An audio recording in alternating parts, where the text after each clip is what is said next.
Today we're going to be looking at how to determine an author's point of view or purpose in a text. But not only are we going to be determining the point of view, we're going to see how the author acknowledges and responds to conflicting evidence or viewpoints.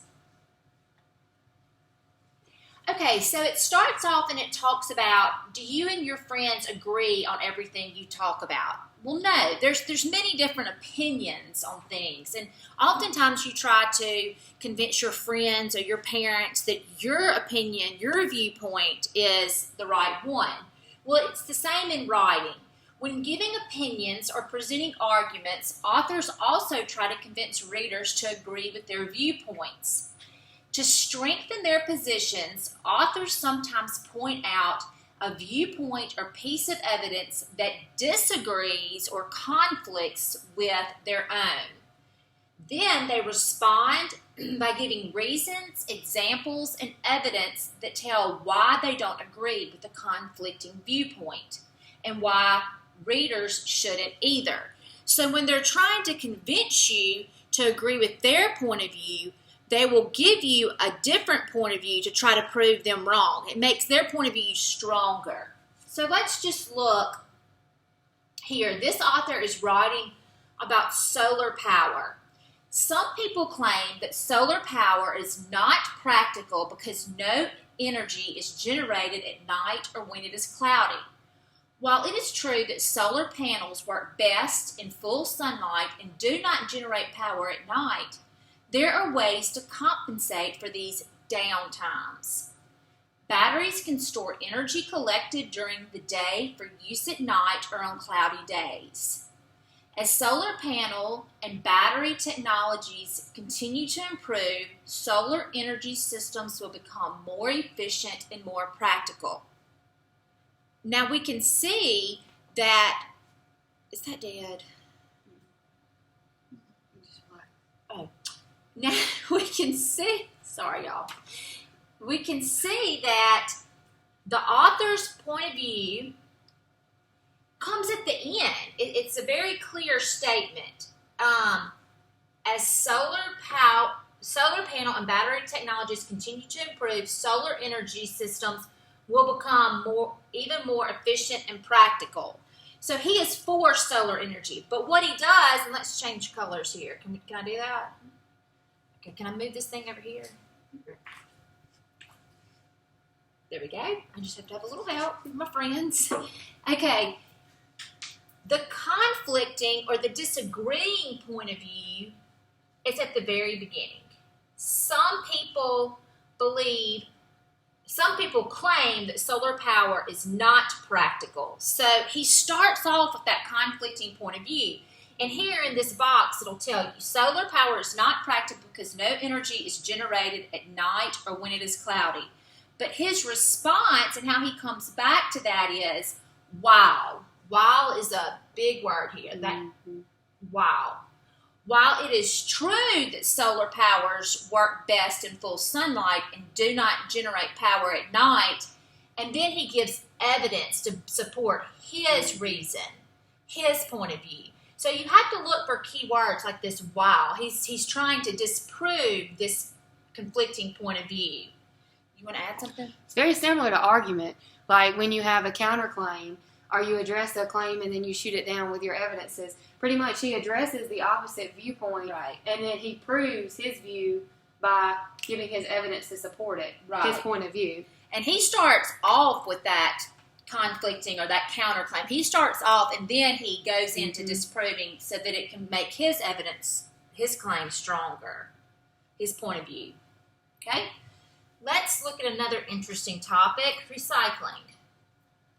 Okay, so if you look at this, Not Recycling, What's Your Excuse by John Ruiz. In 2010, Americans recycled 85 million tons of trash that would have otherwise gone into landfills. While that number is impressive, we still need to convince the people who do not recycle or don't recycle as much as they could to start doing their part. Do either of the following excuses sound familiar? Sending trash to landfills is working fine. So why should I recycle?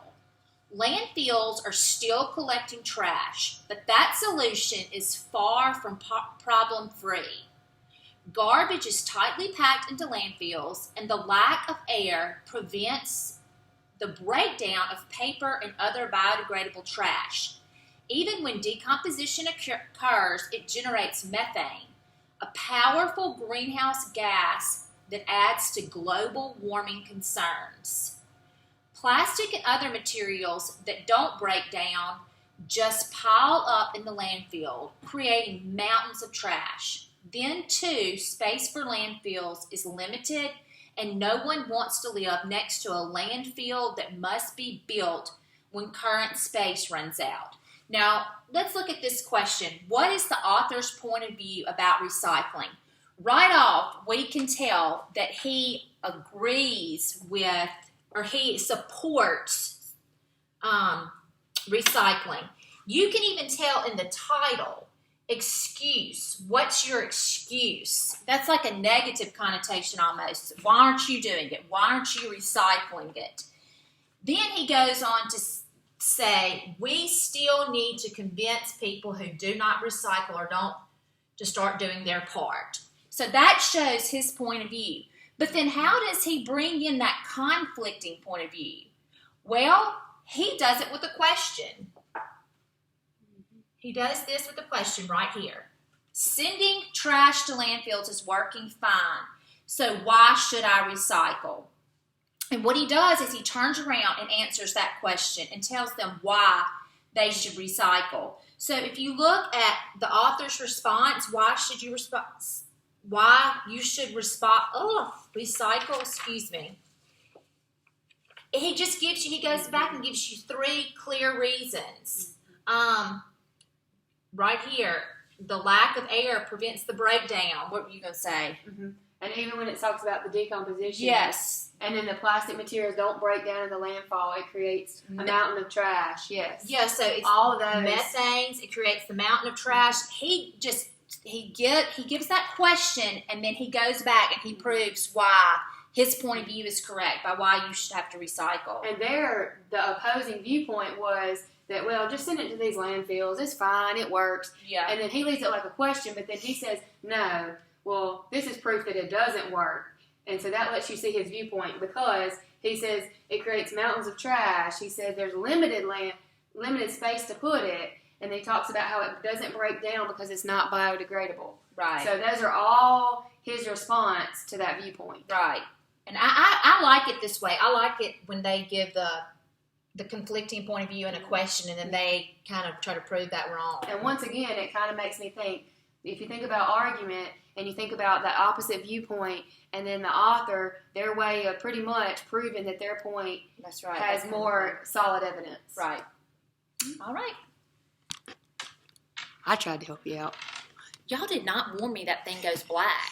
Well, You're going to have to enter your password again. And guess what is it's that doing? son of a It's gun still gonna video. die? They're going to have to, she's going to have to delete all this. It's still video. Why didn't y'all tell me? I was like, well, what? I didn't know it until Well, we didn't know it until we were done videoing. Because see, when Jesse's computer, it'll go black like that, but it won't do that. But what we do in a lot of times, we'll hit it. We're going to start just, if you see it going black, just put a tap it. So it will do this video right now.